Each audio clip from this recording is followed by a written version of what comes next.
Licenciado, bienvenido de nuevo por aquí. Sí, buenos días, Evaristo, buenos días al público. ¿Ya compraste tus útiles escolares? Estamos en eso, estamos en eso como Estamos todavía en eso, todavía quedan unos días, ¿no? Para el regreso a clases, licenciado. Y bueno, ¿qué ha ocurrido en los últimos días? Llamó mucho la atención, Jesús, esta información de un hombre que había asesinado a una menor.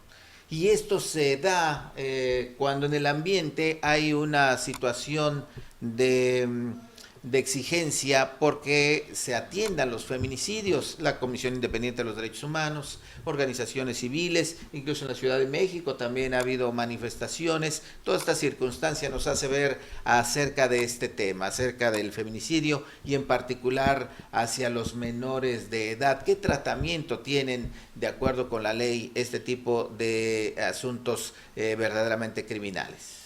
Sí, Evaristo, es un lamentable hecho lo sucedido el 10 de agosto.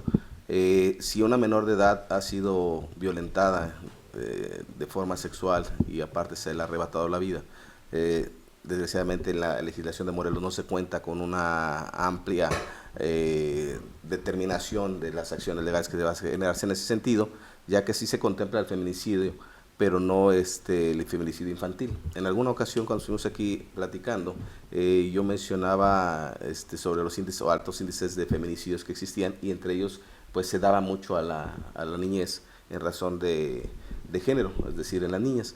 Pero en el estado de Morelos no existe dentro de la legislación penal la sanción como homicidio a menores de edad, no relacionados a la menor, sino el feminicidio en sí. Establece una penalidad de 40 a 70 años de prisión.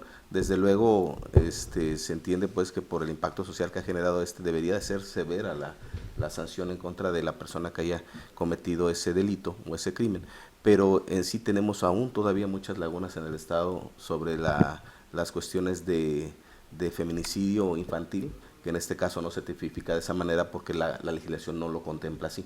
En ese sentido podrá tal vez sancionarse como feminicidio y la violación en sí, pero pues esa es una situación que estamos un poquito atrasados al respecto, ¿no? Un tema sin duda, como dices, interesante. De acuerdo con los defensores de los derechos humanos, cuando se comete un delito contra un menor, la pena se agrava, la situación debiera ser mayor todavía. Sí. Y estamos escuchando que no hay todavía en la legislación la consideración de estos temas. Sí, tenemos esa limitante, se tendría que sancionar como un feminicidio.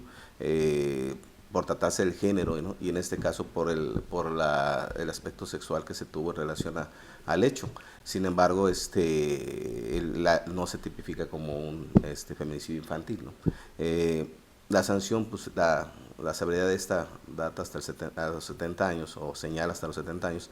Sin embargo, pues sí debería de existir algún agravante al respecto, pero en este caso es omiso la legislación para señalarlo. Pues es una situación lamentable, sobre todo por la forma en la que sucedió esa situación. Tratándose de la niñez, pues es la figura más protegida a nivel internacional y debería de existir algún apartado específico para la protección de ellos, ¿no? Tratándose de los crímenes, pues como lo hemos dicho en otras ocasiones, se trata de cuestiones consumadas que se tienen que sancionar. Sin embargo, aquí debe prevalecer mucho la prevención. Sabemos que hay programas del Estado, programas municipales incluso, o convenios intermunicipales, interestatales, relacionados a la protección de las niñas. Sin embargo, sí se necesita puntualizar que es la figura más protegida en la actualidad. Ahora, pues aquí vemos un doble delito, ¿no? Primero la violencia sexual de la que fue objeto la menor y luego el peor crimen que pueda ocurrir, quitarle la vida. Con esta situación pensamos, ¿qué tenemos en Morelos, en México, para proteger a los niños? ¿Qué hace falta o sobre qué se debe trabajar? Sobre no tanto en el castigo, sino en la prevención. Hay, por ejemplo, instancias que atienden a la mujer, atienden a mujeres víctimas de violencia, pero niños o niñas en esta condición, ¿qué tiene el Estado, licenciado, para atenderlos? Sí, el cuidado de la educación es primordial. Sabemos que pues las acciones criminales que se cometen por una persona es precisamente por la decisión que toman hacer esas acciones, y probablemente la falta de atención desde el momento en que se han desarrollado, la falta de cuidados o atenciones que se les pudiera dar por parte del Estado. Sabemos que la propia Constitución protege, en este caso, a la infancia, a los niños, pero sí es importante implementar un poquito de programas que permitan que ellos se desarrollen en un ambiente sano, pero a su vez aprendan a distinguir entre lo bueno y lo malo. Sabemos que el medio delictivo en el que nos encontramos actualmente, pues se desprende mucho generado por ese ambiente de menores de edad relacionados al crimen, ¿no? Pero también en este caso que se comete un crimen en contra de un menor de edad, pues debe ser todavía mayormente sancionado. Es algo que el Estado debe garantizar, el pleno desarrollo de los menores para que ellos puedan adquirir un conocimiento de lo que no se debe hacer, ¿no? Es educación principalmente. Educación y también instituciones, dependencias que se encarguen de este asunto. Por ejemplo, sabemos que hay atención psicológica para víctimas, pero no sabemos que haya para menores, ¿no? Sí, ahí pues tratándose del Instituto de Educación Básica del Estado, que es donde se generan los programas para desarrollar en las escuelas primarias, secundarias, no sé, en las áreas que les corresponda, pues creo que se debe implementar un poquito más en el énfasis de la educación en ese sentido, buscar la manera de que haya actos de prevención que impidan que los niños puedan estar sujetos ya sea a cometer un crimen o a ser sujetos de crimen. Ahora, seguramente los especialistas estarán atentos a este caso para ver qué pena se da.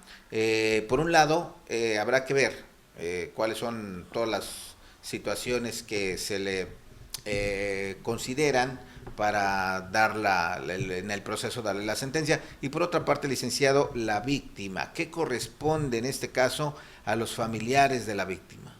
Sí, los familiares de la víctima finalmente pues no van a poder reponer ese daño ocasionado, pero tendrán que ser considerados como víctimas para poder exigir la reparación del daño. Desde luego esto no es una cuestión que se pueda cuantificar o valorar, ¿no? Sin embargo, pues sí son ellos los que tendrán que estar pendientes del resultado de este procedimiento. Correcto, pues decía yo, seguramente los especialistas revisarán este tema para ver en qué termina este proceso, y aquí hay que decirlo también, licenciado, el Ministerio Público deberá aportar todos los elementos para que pues se valoren las aportación de pruebas y pueda darse una sentencia pues apegada a lo que corresponde y los delitos que haya cometido. Sí, los especialistas tendrán que tener énfasis en ello. Yo creo que hay que estar muy pendientes del resultado de un proceso de esta naturaleza y sobre todo hacer tal vez las aportaciones necesarias al Congreso para que él considere las reformas dentro de nuestra legislación. El Ministerio Público tendrá que elaborar su trabajo, sobre todo con el material que tiene probatorio, pero principalmente con los parámetros que la ley le marca. No podrá salirse de ellos en razón de que si no existe pues algún agravante todavía considerado por tratarse de una menor de edad, pues tendrá que tomarlo como la sanción que establece el código y la pena más severa que tendrá que existir tal vez en base a la experiencia y la lógica que aplique el juzgador, ¿no? Sabemos que esto ya está en manos de un juez que tendrá que determinar su situación relacionada al fin que lleve este procedimiento. Pero el Ministerio Público tendrá que hacer una gran labor y sobre todo los abogados estar pendientes de cuál es la conducta que se desarrolla en este proceso para poder hacer aportaciones a la legislación en el Estado. Definitivamente, y también que el tema que hoy está en la opinión pública pues se ha tomado con seriedad por parte de las autoridades para buscar prevenir otra situación semejante. Algo se tiene que hacer, no se puede permitir que sigan ocurriendo este tipo de casos verdaderamente lamentables. Ya de por sí, licenciado, se sabe que el abuso en menores se da precisamente de gente cercana a ellos. Y bueno, sobre eso ya se tiene esa información, sobre eso algo se tendría que hacer. Pues ni hablar. Sí, desde luego. Ni hablar. Qué situación tan lamentable. Y ahí está la opinión del especialista. Hace falta más legislación en la materia. Son casos que nunca nos hubiéramos imaginado, ¿no?, que pudieran ocurrir, pero que también revela la descomposición que tenemos hoy en nuestra sociedad. Sí, debe tomar la sociedad medidas para poder evitar ese tipo de situaciones, ¿no? Sabemos que a veces la confianza que se genera con los vecinos o con la gente conocida con la que todos los días se trata, pero sin saber que va a causarle un conflicto de esa naturaleza. Entonces hay que tomar acciones que puedan prevenir esas circunstancias. El Estado tendrá que tomar acciones para evitar que se afecte a la niñez en su desarrollo y sobre todo en su protección, que no pueda ser afectada de esta forma, ¿no? Esto es lamentable y afecta a toda la sociedad. Tenemos que ser muy puntuales en ser partícipes de evitar ese tipo de conductas pues entre nuestros hogares, buscar la manera de educar a nuestros hijos, tomar planes de acción para evitar ese tipo de circunstancias. Exactamente, empezar en casa. Pues gracias, licenciado Jesús Díaz. Gracias, Evaristo. Que ya después, el fin de semana, te vais a comprar ahí los útiles escolares, que todo salga bien. Gracias.